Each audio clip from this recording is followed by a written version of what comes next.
Welcome back to the American Experiment Podcast. Kathryn, what do we have on the docket today? This week, we unpack President Trump's plan to revoke temporary protective status from Somalia, the recent ICE raids in St. Paul and in Northfield, and on the back half, Rachel Paulose makes a repeat appearance to fill us in on the shocking, violent persecution of Christians happening across the globe. Let's dive in.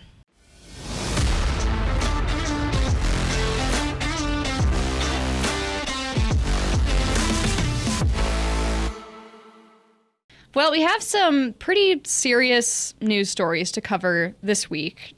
Before we get into any of that, though, it is almost Thanksgiving. Happy early Thanksgiving, Kathryn. Happy early Thanksgiving. I just saw on X that Waddle and Gobble have made their way to the White House. So are they going to be pardoned? Is this the turkey pardoning? Or is this like, one of them gets pardoned? Like... I don't know what happens to the other one, but it's like, vote. Which one do you think should get pardoned? Oh, that feels messed up. Does that not feel a little weird? Like, does the other one get carted off to the slaughterhouse? Like, from there, what happens to the other one? That's the president's turkey dinner. Oh. That's not true. I have no idea if that's true. I don't know. But I like that. It's kind of funny because they are going to the White House today, and I also saw that the Christmas tree arrived at the White House today, so very exciting time for the holidays. Melania had to go outside and walk around the tree and, like, approve it. It's very funny. Is this the one that's, like, on the front lawn, like the enormous one, or, like, the one that's in the White House? I don't know. They just called it the tree. Like, this is the White House Christmas tree, but there's millions, right? Yeah, so, I don't know. The big one, like, in the park. That's the one that they do, like, the national lighting every year that comes from, like, a national forest. And I know this because I'm going to the lighting next week, and it's very exciting. And they've been doing this for over 100 years, apparently. It's, like, kind of a cool tradition. Well, you'll have to update us on how it goes. Let us know if you spot Trump, Melania. You know Melania just hates this stuff. Remember when that, like, thing got leaked by her friend where she's like, I hate having to pretend, all I do is decorate for Christmas, and I hate pretending I have to care. It's so... funny. I remember, truly like, relatable. She's great. His first term, I remember she did the Christmas decorations that were all red themed in the White House, and like liberals lost their mind. It was like, Melania hates Christmas. This is the Christmas of blood and death. Do you remember this? No. I was a liberal at the time, so I really vividly remember like the outrage that was happening online. Yeah. Wow. No, I was on a different, happier side of the internet. We were like, whoa, cute, red. Christmas colors. Well, we can celebrate the holidays because we need something to celebrate in Minnesota after a terrible weekend for sports. No one probably even wants a sports update, but Isaac, I don't know, producer Isaac, do you have anything for us? Yeah, it was a terrible weekend all around. You witnessed some of it firsthand. I did. I drove down to Chicago for the Gopher football game, and it was awful. It sucked. But it was really fun, but it sucked. This is why I don't follow sports. I'm not going to get invested just for the disappointment. Yeah, and then I took a nap during the fourth quarter of the Vikings game, which never happens. You didn't miss anything? You only missed real tragedy. It was really brutal. So now he has a concussion, this JJ fellow? Apparently. So who's left? Who do we got? My boy Max Brosmer. So he was the Gopher quarterback last year. He's an absolute stud. Isn't he a pity draft? I heard it was kind of like he grew up in Minnesota. No? I heard it was a pity draft. No.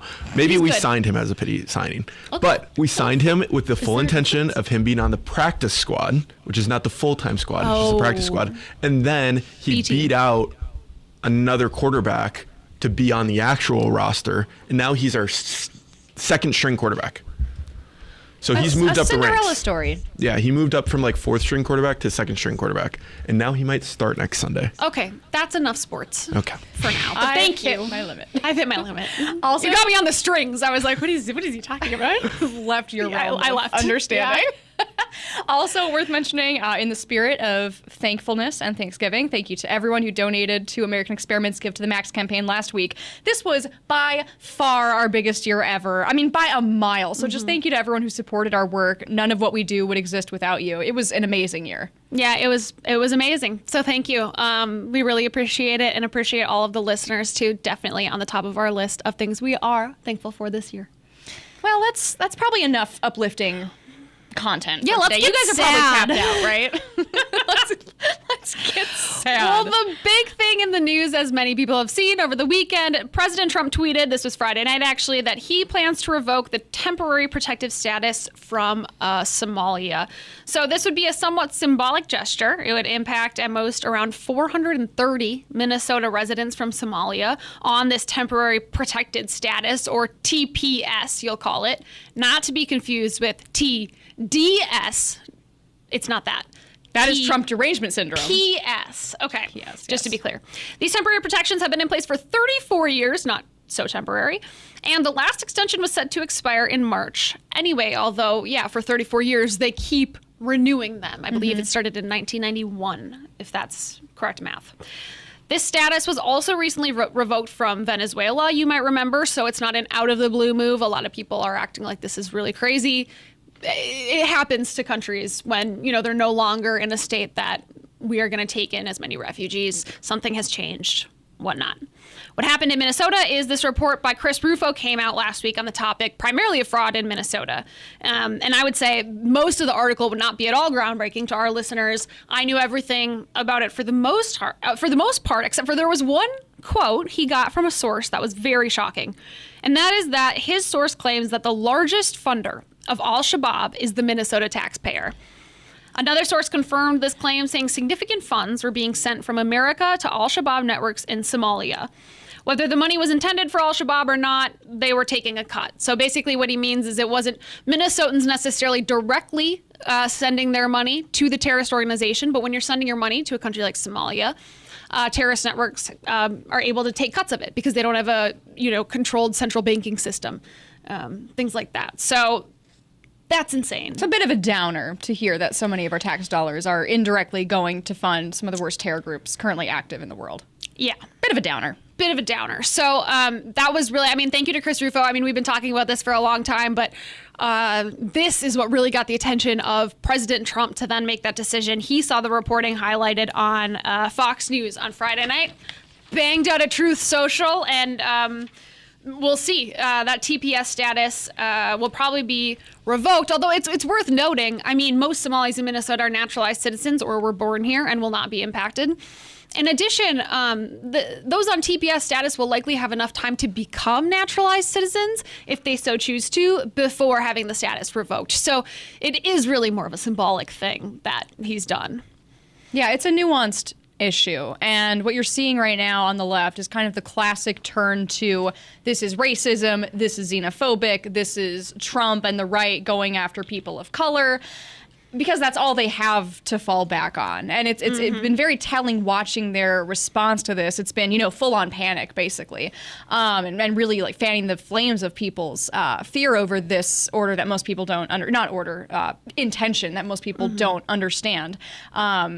We watched a press conference earlier today from, liberal leaders in Minnesota, activists, representatives, et cetera.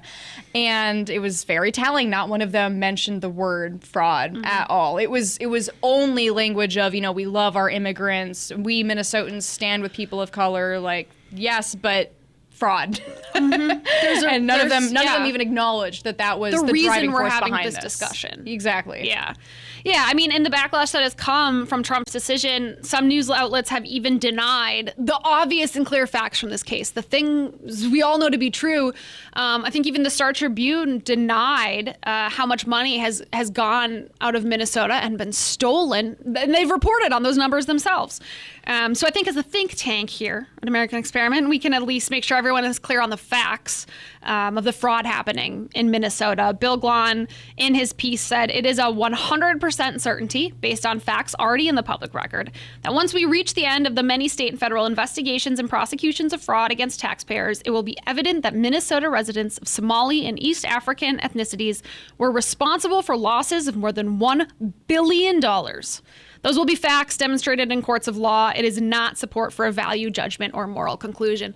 So while we talk about all this, the result that Trump came to by hearing these facts is revoking that TPS status. That's not what your conclusion has to be. But in light of that, places like the Star Tribune have come out and said, no, that's totally false. But it's not. Those claims are completely true. Right. That's a matter of literally looking at court records and documents. So a couple other things to point out. 74 of the 77 convicted Feeding Our Future fraudsters are of East African descent. On the other hand, there are over 80,000 Somalis in Minnesota. Can you draw a broad conclusion if there are 100 or even 1,000 of those who have been involved in this fraud, major fraud, over $1 billion? But can you draw a broad conclusion about that whole group from such a small number?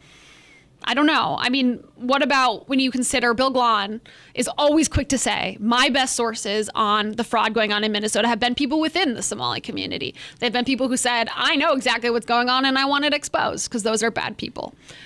Can you consider all these things and then draw some kind of broad conclusion about the community? I don't know. I mean, I think it's important for us to just know the facts and focus on the fraud, and the fraud is terrible. Yeah. And just as a good Minnesotan, good American citizen, like, be sure to familiarize yourself with the facts of this case, because it is a very nuanced issue. And Bill Glahn has been reporting on this fraud problem for literally years in American Experiment. We've had him on the show several times.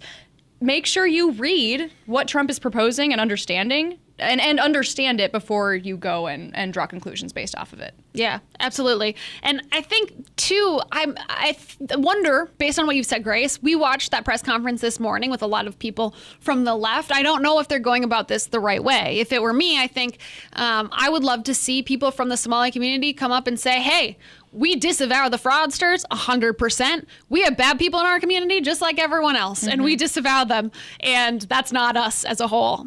I think I'd be like, that's great. Yeah. And I would be able to move on completely. It's hard when you see people get up there. And again, these are political actors. So I with that lens, think about it this way. These are political actors, but they didn't even mention the word fraud. They called this all some sort of racist scapegoating. A lot of people use the word scapegoating. A lot, yeah. It's not scapegoating. These are things that happened, and they were done by people in this community. So that's not scapegoating. This is actually something that happened. And so I just don't know if the people who are speaking out right now on the left are really doing the thing that's in their best interests for getting us in their, on their side. Yeah, and it's interesting with this. This Minnesota issue elevated to the national level, the way we saw with Chris Rufo's piece and President Trump putting out this, this plan. It's interesting to see, again, like how that's going to affect Walz's run for a third term as governor. His administration is tied in the minds of Minnesotans, based on our polling, to fraud. People are connecting the fraud that's happened under his administration with him specifically.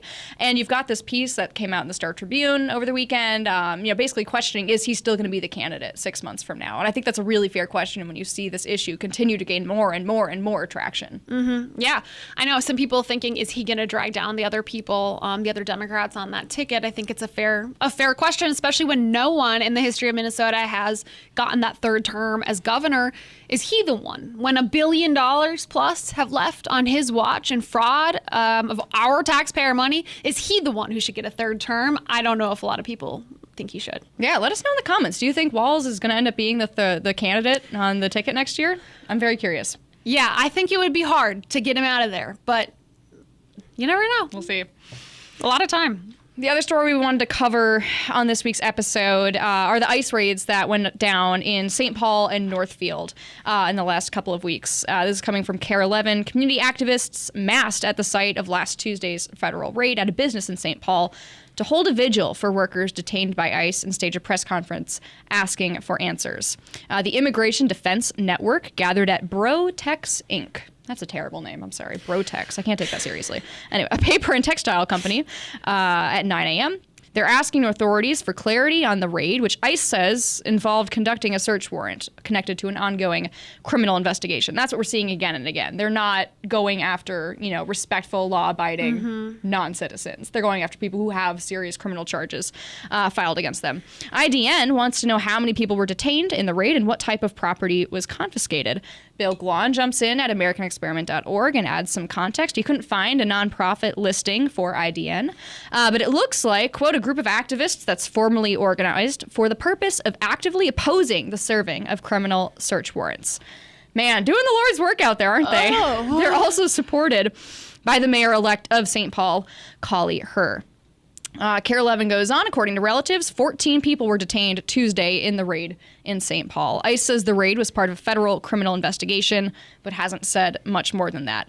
And again, leadership's responses to this is what's so interesting. Are we at all looking at the bro tech of all techs? Brotex company that's employing all of these potentially illegal immigrants? Do they factor in here? I don't mean sorry Brotex people, but like what's that? What's Any that responsibility about? there? Isn't there some responsibility that should fall on employers to be I don't know, using things like E-Verify? I think the answer is really there isn't a responsibility on them necessarily, but there should be. Yeah, definitely. Mayor Melvin Carter, still mayor of St. Paul at this point, put out a statement reminding people in this scenario that, quote, they have rights. It's worth noting that the concept of rights does not shield you from the consequences of your unlawful actions. And you just see that phrase, you have rights, know your rights, I have rights, getting used again and again and again by people on the left. And I don't think it means what they think it means. Such a good point. I don't think that word means what you think it means. Yeah, once you commit a crime, some of your rights are no longer rights. Yeah, we saw that same language being used in a different case down in Northfield. A man and his nephew and another coworker had arrived at a work site on a residential street in Northfield. I think he was a house painter or something like that. This is from the Sahan Journal. The arrest of an undocumented Northfield house painter this week has sparked outrage in Minnesota and beyond. Thousands of people are resharing videos of this arrest. This man's nephew told agents the men knew their rights. Again, there's that phrasing, and weren't going to open the car or the windows where they were sitting. So then, the ICE agents had to break open the windows. That's been a source of much anger online. Yeah, and you just have to remember, like, this clip was going viral of the officers breaking the window to get into this car and really taking him forcefully out of the car. And it's sad, especially, when I watch those things and you don't know the context, it's like, oh my gosh, it is sad. And the guy's saying, that's my uncle. That's my uncle. He's a great man. This shouldn't be happening.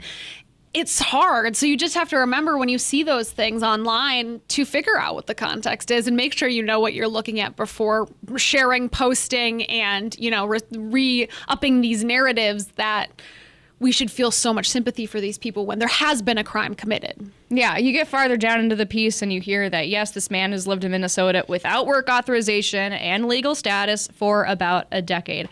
And that's the problem here, isn't it? You don't have a right to reside in a country without that country's permission. Right. You can say all day long that you wish you had that right. You wish that there were open borders and that countries didn't have immigration laws or didn't enforce those laws, but that doesn't make it reality. You do not have the right to live here without the country's permission.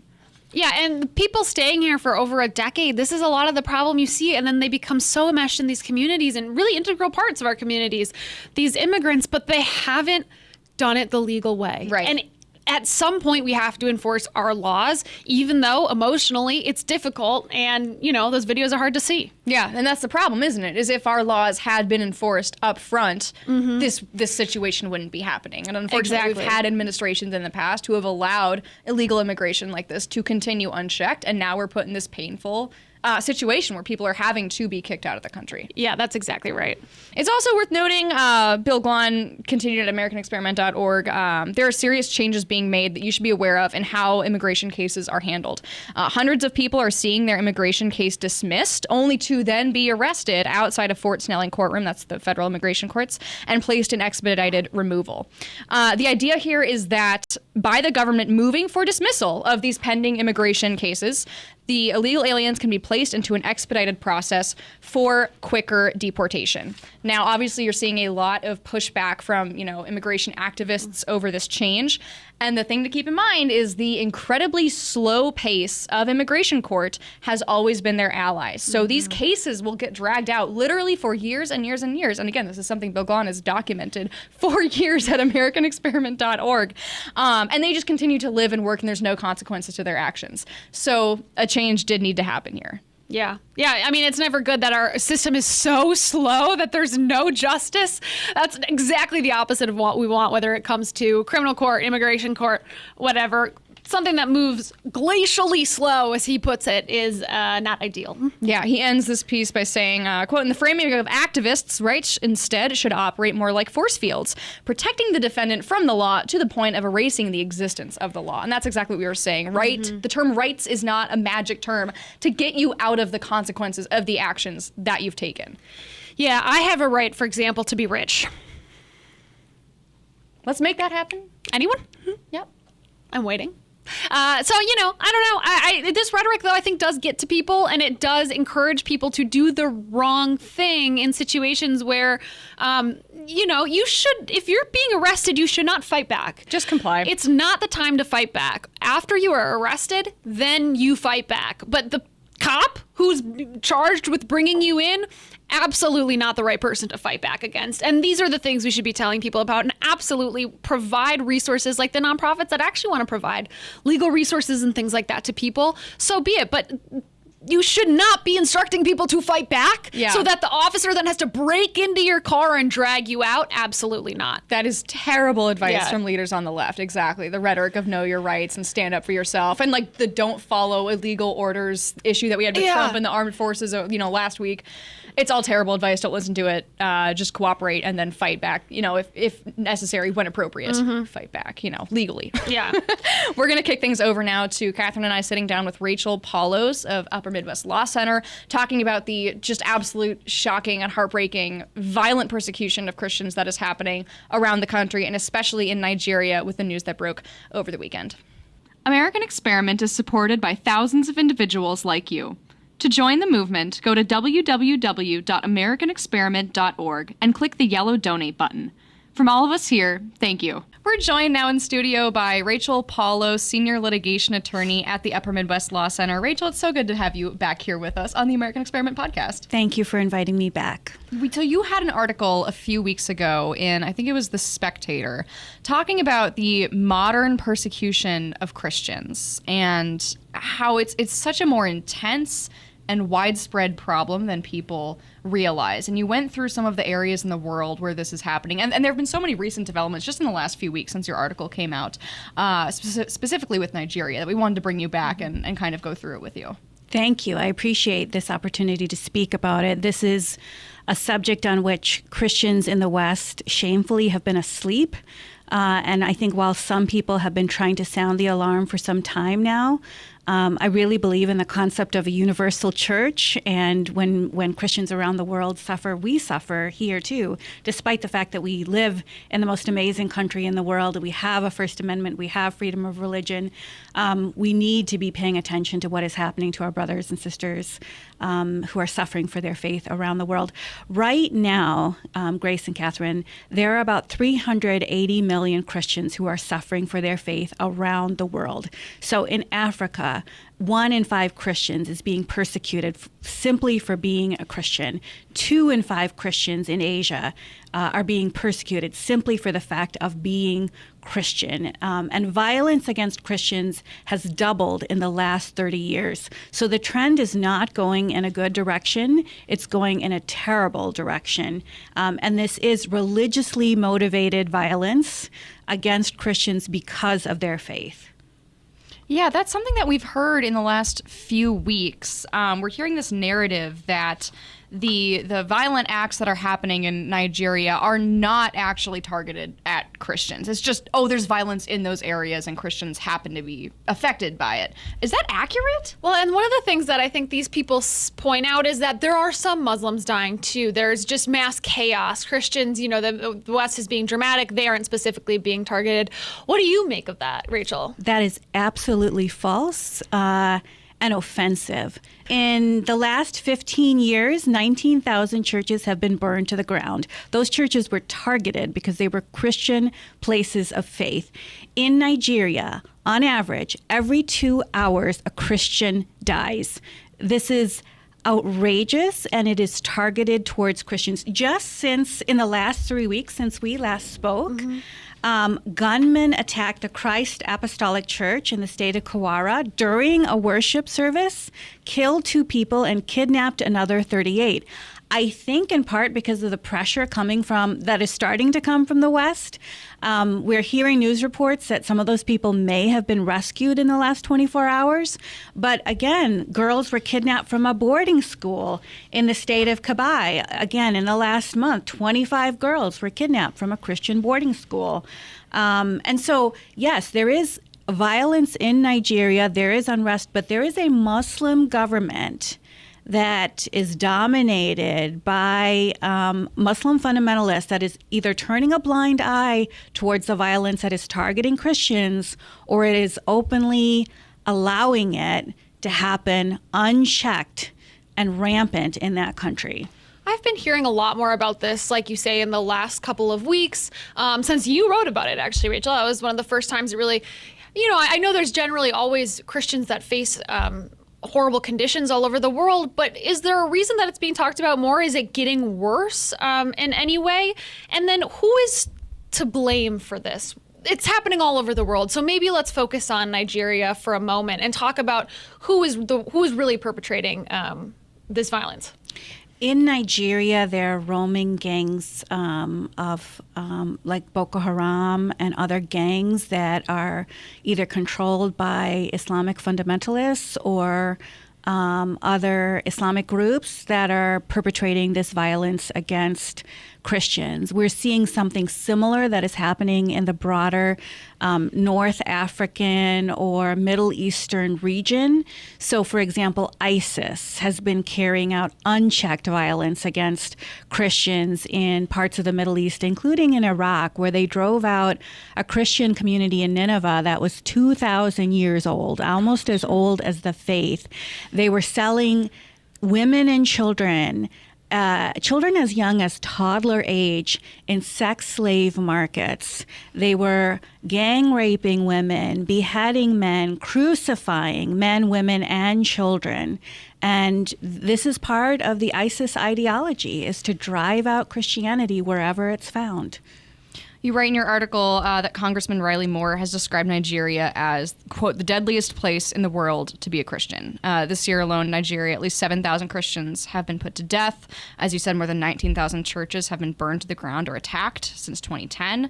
I hate that argument or that narrative of, well, other faiths suffer for their religious beliefs all the time, so you have no right to criticize this particular example. That is such a messed up way of thinking. When you look at what's happening, do you think that we as Americans have a moral right or imperative to take action, even though this isn't happening on American soil?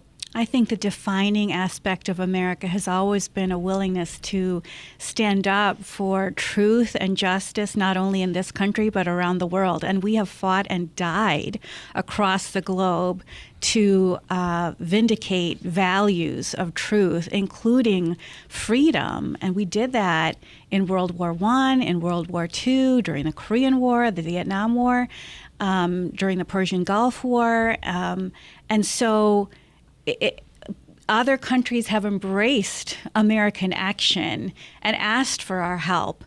But at this moment, we don't have boots on the ground to save Christians around the world. The president has certainly spoken about that. Mm-hmm. But should we use our bully pulpit to speak about this, to speak truth into the darkness and to shine a light in wicked places? Absolutely, we should. That is part of our moral duty as Americans. One of the things you suggest that we could do as Americans is label Nigeria as a country of particular concern. Since you wrote this article, President Trump decided to do this. So what does that mean, that designation? Is it purely symbolic, or is there more to it? I was very happy to see the president label Nigeria a country of particular concern on October 31st, All Saints Day. And that label basically does three things. It summons international attention, it prompts potential diplomatic sanctions, and it imposes the possibility of potential economic sanctions as well. That is something that the president would be working with the Secretary of State, Marco Rubio, and the Congress on, but it begins the process of alerting all three branches of government that something is seriously wrong in a foreign nation, sometimes a foreign nation to which American taxpayer dollars are going. And I'm sure that Americans would be outraged to know that their hard-earned tax dollars are being used to support, in some cases, state-sanctioned violence against people of faith. So the CPC label was important in Nigeria, in particular because in this situation there were a series of really egregious actions. In 2020, the president designated Nigeria as a country of particular concern. The very next year, when President Biden came to the White House, he reversed that designation for no apparent reason. And it took President Trump being reelected and winning back the White House for that designation to be reapplied to Nigeria. Long overdue. And you mentioned Congressman Riley Moore, who's been named by the president as a leader in this effort, and he certainly has been a leader internationally in sounding the alarm on what's happening to Christians. You touched on it a moment ago. Nigeria is a country that is receiving a lot of foreign aid. At what point do you think countries should stop delivering that aid? I think the United States should stop delivering aid at the moment that we become aware that people are being persecuted for their faith.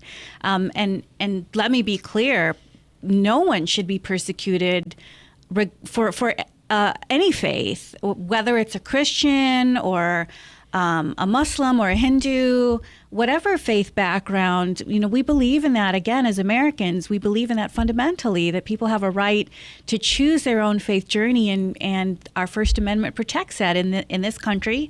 But Rand Paul, who's again been a leader in this area, sponsored a bill in the Senate to block foreign aid to nations that imprison, murder, or otherwise persecute people on the basis of their religion. And I think the Senate should vote to pass Bill 4685 to prevent foreign assistance to governments that violate human freedom and human rights with respect to religious freedom. Not one penny of American money should subsidize the degradation of people of any faith. Because the country and the government itself, take Nigeria, is complicit in this, right? It's not rogue extremists within the country. The government is complicit, right?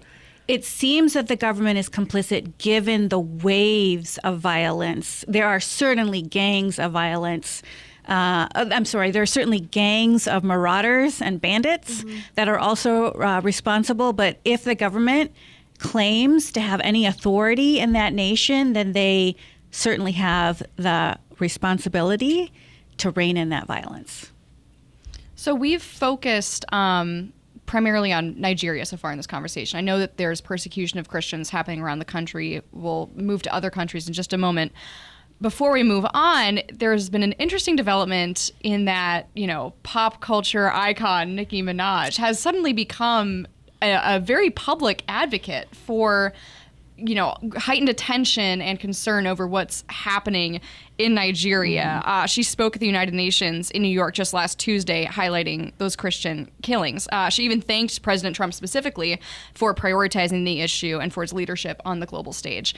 It is so unusual to see a celebrity of her status, who's been openly, left-leaning in the past, has criticized President Trump on other issues, align publicly with the Republican administration on an issue like this. What do you make of it, first of all? And then second of all, do you think that her involvement has the potential to legitimize this issue in the minds of more moderate, less politically inclined Americans? I was so happy to see Nicki Minaj highlight this issue. And I think anyone who wants to speak out on people's human rights and human dignities being assaulted is welcome to join the conversation and fight for equal rights. And so credit to President Trump. He brings people together, whether it's Nicki Minaj or Kim Kardashian or royalty across the pond. He has this ability to just bring people from very different parts of society to the table and to the conversation, and bring in people that are not, typically part of the alliance to the fray. And so I'm thankful that anyone would use her platform to speak out on behalf of such an important issue. And I hope more celebrities see this and are moved to action. I love the Nicki Minaj of it all, of course, but I think the question that's really on a lot of people's minds is how far should America go when it comes to doing something about this? A lot of people are wary on both sides of going into another country and putting our people in harm's way to defend people of another country. What's your opinion on that? Do you think it is worth America, if necessary, putting boots on the ground in places like Nigeria where things have gotten really bad? Or is there enough that we can do from afar that we don't have to take that step? The president has already spoken about putting boots on the ground in Nigeria to protect the Christian community and to protect other people who are being assaulted by just the waves of violence.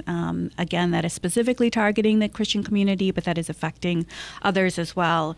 Do I think that at some point it's worth considering that option? Absolutely. And again, we've done that before. I think if we had known what was happening to the Jews in Europe during World War II, would we have had the moral right and the duty to intervene much more quickly than we did before watching 90% of European Jewry face genocide? I think Americans would have been moved to action. Again, ultimately, that's a question for the president and for the American people. But I think what we've seen over again and again in our history is the American people are the most generous people on earth, and they're the most willing to stand in the gap for other people and fight for the dignity and for the lives of other people, even laying down their own lives for other people. And we've seen it again and again, and I certainly hope that we're moved to action. There are things that we can do short of sending boots on the ground, and I'm happy to talk about that. But it certainly starts with designating countries as countries of particular concern. It goes on to encompass passing legislation that bars foreign aid to nations that are oppressing Christians and other people of faith. I think that we should think about things like sending financial support to Christian organizations that are supporting native work in other lands, including missionaries and evangelists who are bravely fighting the fight in other nations. And we can certainly volunteer to go abroad and see what is happening in other nations. And I know many of us are involved in churches and other organizations where we go on missions trips and try to help, even if it's short term. All of those things are worth doing. And if nothing else, vote and tell your representatives that this is an issue that matters to you and that you'll be watching how they vote on these bills that affect Christian freedom at home and abroad. Now, this violence, as we've touched on, is not limited by any means to Nigeria or even, sub-Saharan Africa. You've mentioned in your piece, the Middle East and, communist China, absolutely. Mm-hmm. Could you just quickly take us through those other regions? What should our listeners know is happening around the world right now? Yeah, if I were to list the 10 most dangerous nations in the world right now where evangelism is prohibited, effectively there is Sharia law in place, even owning a Bible is a death sentence, and Christianity is officially outlawed, I would put Nigeria at the top of the list. North Korea, Somalia, Sudan, Iran, Afghanistan, Pakistan, Yemen, Eritrea, and Libya are also on the top 10 Hall of Shame. Mm-hmm. India and China come very, very close if I were to expand it to 15. In China, there is an official communist policy where Christians face imprisonment, hard labor, torture, and the destruction of their houses of worship. The Chinese government essentially has a policy where all churches are forced to register, and all teaching is regulated by the government. And so if it does not conform with official communist dogma, it may not be taught from the pulpit. You can imagine how this goes over with the evangelical and the Catholic churches. Children under the age of 18 are forbidden from even attending church. That is not freedom of religion. Church ties frequently are confiscated as allegedly being the proceeds of fraud. It's just a way to steal the money of Christians. And ordained ministers and even lay leaders often face prosecution for evangelism and for holding church services. So this is why when we talk about the underground church, we're talking about churches that are being held in people's homes in places like China.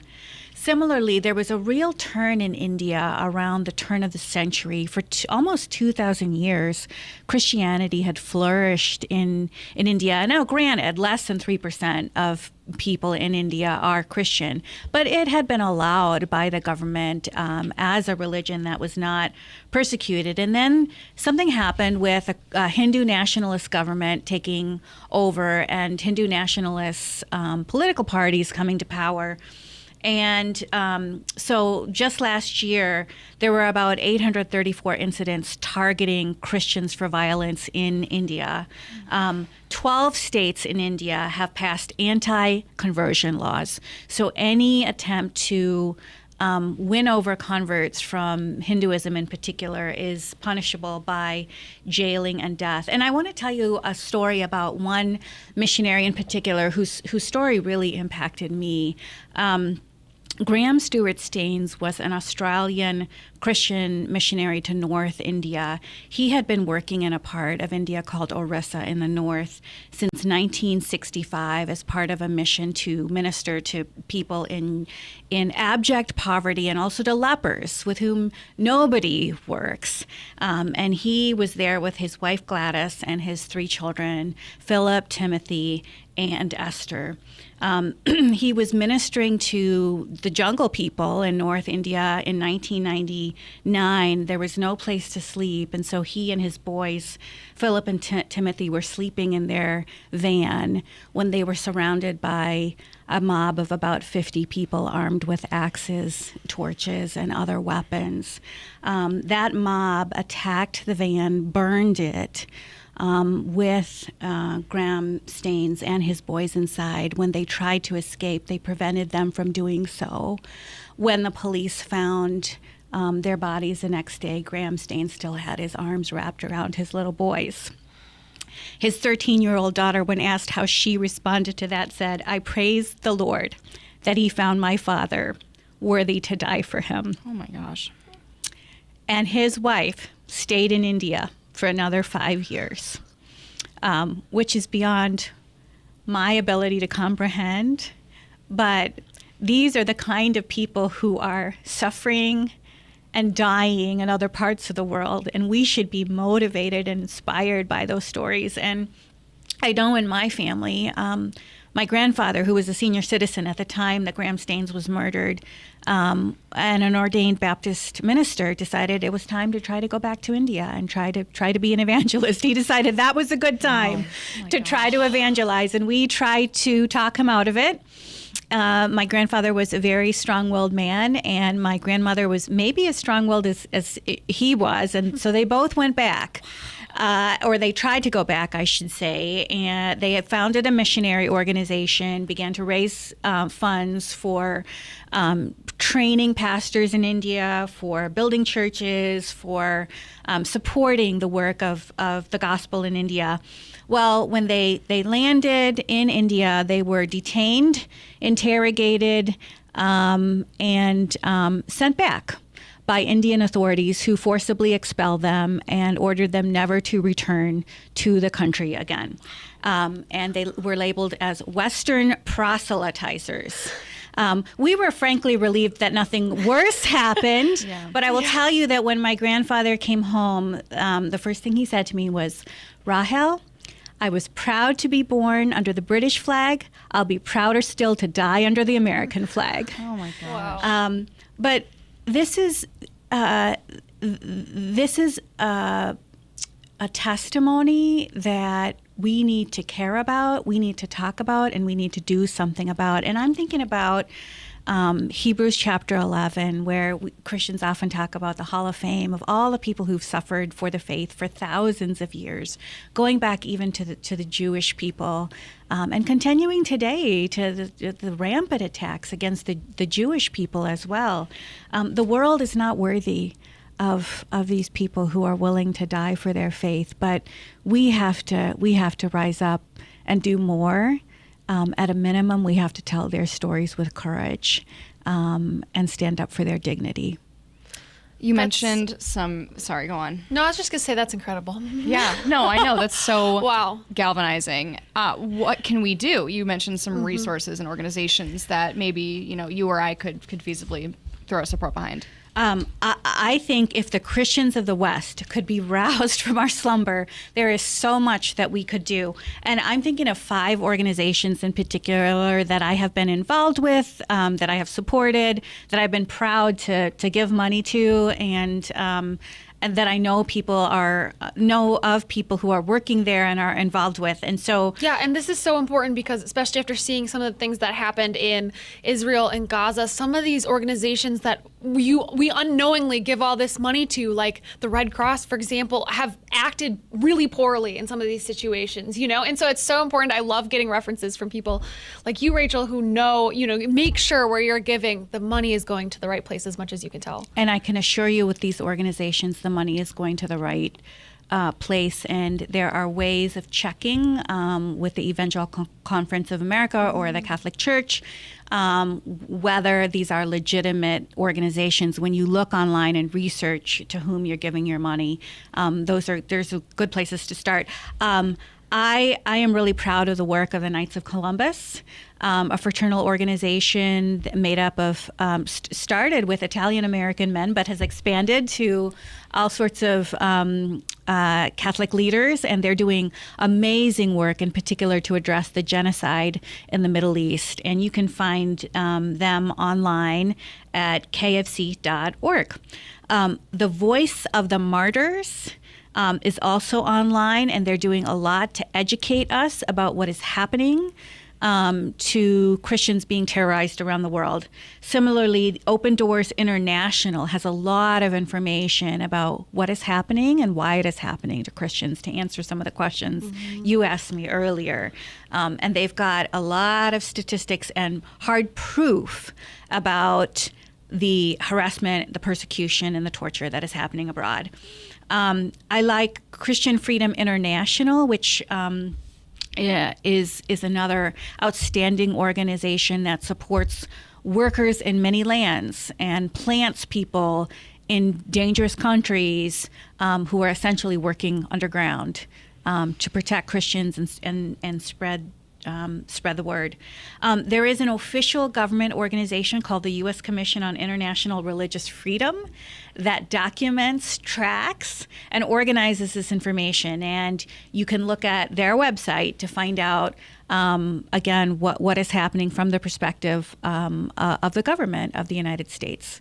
Wow, thank you so much, Rachel. That is all so informative. And just like the organizations, you have to be careful about where you're giving your money. You have to be careful about where you're getting your information too, because you look at some of the things. Just researching for this interview, I saw things from Al Jazeera or the BBC, or even now Tucker Carlson had someone on who's really saying things that are completely incorrect, and you can definitely be misled when it comes to issues like this where, we can't see with our own eyes what exactly is going on. This isn't happening close to home. So just be careful where you're getting your information on this issue. Like all things, I don't really have to remind our audience about that because we're in Minnesota. But Rachel, thank you for bringing us the truth. It was incredible to hear from you. You were such a powerful voice, and we appreciate you greatly here on the American Experiment podcast. Thank you. If I may say one more thing, Please do. The organization for which I work, the Upper Midwest Law Center, is also fighting for religious liberty here at home. And one of my colleagues, Brent Robbins, who's married to State Representative Kristen Robbins, is specifically our counsel for religious liberty. So while we can be grateful for the United States Constitution and the freedoms that we have, don't think that there aren't Christians who are not suffering in this country as well. Thank God, not to the extent that is happening in Nigeria or China or India, but it is important for us to be vigilant and to protect our freedoms at home as well as abroad. And thank you again for the opportunity to speak to you both. I really appreciate it. Absolutely. Rachel, I just applaud your grandparents and thank you so much. And we'll have you back on as soon as possible. I would love that. Thank you. Oh, my goodness. Wow. That was so heavy. Sorry. I know that's a lot on a Monday morning. It's so important. So important, yeah. But I just, and I wanted to tell that personal story too, because people need to know this is real. Yeah. And it's still happening And today. it's still happening. Yeah. People need to understand it's not just, overseas that this is happening. It's people in your community. There's a Thanks to everyone who made it all the way to the end of this week's episode of the American Experiment podcast. Remember, as always, to go and vote for the Golden Turkey. The 2025 Golden Turkey is going to be announced in the next 24 hours from when this podcast drops. So go to goldenturkeymn.com. Get your vote in now. We have some truly atrocious nominees this year.